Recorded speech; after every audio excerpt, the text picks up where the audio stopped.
Ce faci tu acolo? Zi lui tati ce faci. Zi ce faci.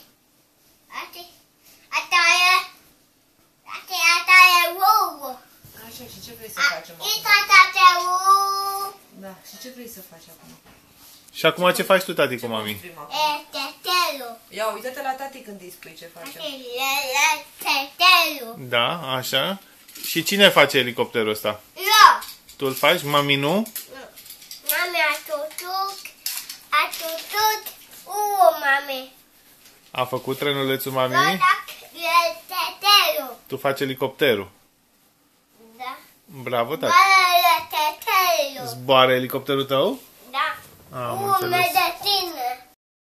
Cine și elicopterul zboară, da?